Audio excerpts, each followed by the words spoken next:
జోగులాంబ గద్వాల జిల్లాలో ఘోరం జరిగింది. మైనర్ బాలికపై ఇద్దరు యువకులు అత్యాచారానికి పాల్పడిన ఘటన ఆలస్యంగా వెలుగులోకి వచ్చింది.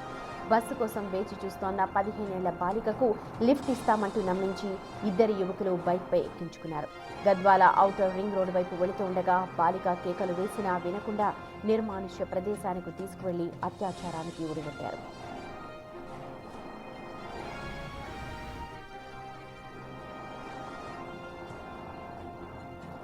ఈ విషయం ఎవరికైనా చెప్తే చంపేస్తామంటూ బెదిరించి ఆ తర్వాత పాఠశాల సమీపంలో వదిలి వెళ్లిపోయారు.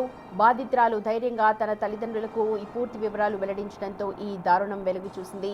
పోలీసులు పోక్సో కేసు నమోదు చేశారు. పరారీలో ఉన్న నిందితుల కోసం గాలిస్తూ ఉన్నారు. ప్రస్తుతం బాలిక ఆసుపత్రిలో చికిత్స పొందుతోంది.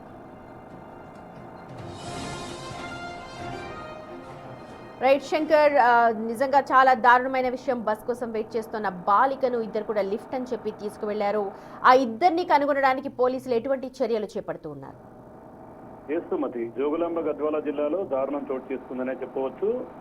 15 ఏళ్ల మైనర్ బాలికపై ఇద్దరు యువకులు అత్యాచారం ఆలస్యంగా వెలుగులోకి వచ్చింది. ఈ ఘటన అంతా కూడా ఒక్కసారిగా జిల్లా వ్యాప్తంగా హాట్ టాపిక్ గా మారింది. దాంతో పాటు స్థానికంగా కొంత కలకలం రేపిందనే చెప్పవచ్చు. గద్వాల జిల్లాకు సంబంధించినటువంటి ఓ గ్రామానికి సంబంధించిన 15 ఏళ్ల బాలిక రెగ్యులర్ గా స్కూల్ కు వెళ్తుంది. ఇదే క్రమంలో స్టేజ్ దగ్గర ఆగి ఉన్నటువంటి ఆ బాలికను స్కూల్లో డ్రాప్ చేస్తామని లిఫ్ట్ పేరిట ఇద్దరు యువకులు బైక్ పై ఎక్కించుకున్నారు. ఇద్దరు యువకులు కూడా అదే గ్రామానికి సంబంధించిన వాళ్ళు. అయితే మొత్తంగా ఆ బాలికను అక్కడి నుంచి తీసుకువెళ్లి గద్వాల ఔటర్ రింగ్ రోడ్ వైపు తీసుకెళ్లారు. బాలికకు అనుమానం వచ్చి అక్కడి నుంచి కేకలు వేయడంతో అయినా వాళ్ళు వినకుండా ఆమెను నిర్మానుష్య ప్రాంతానికి తీసుకెళ్లడంతో పాటు అక్కడ ఆమెపై అత్యాచారం చేశారు. అక్కడి నుంచి ఆమెను తీసుకెళ్లి స్కూల్ దగ్గర డ్రాప్ చేశారు. ఎవరికైనా చెప్తే చంపేస్తామని చెప్పి కూడా బెదిరించినట్టుగా తెలుస్తుంది. దీనిపై పోలీసులు ఇప్పటికే పోక్సో కేసు నమోదు చేశారు. ఇప్పటికీ నిందితులు పోలీసుల అదుపులో ఉన్నట్టు తెలుస్తుంది. నిందితులు కూడా మేజర్ గా తెలుస్తుంది. మరి ఈ ఘటనతో ఒక్కసారిగా జిల్లా ఉలిక్కిపడిందని చెప్పవచ్చు.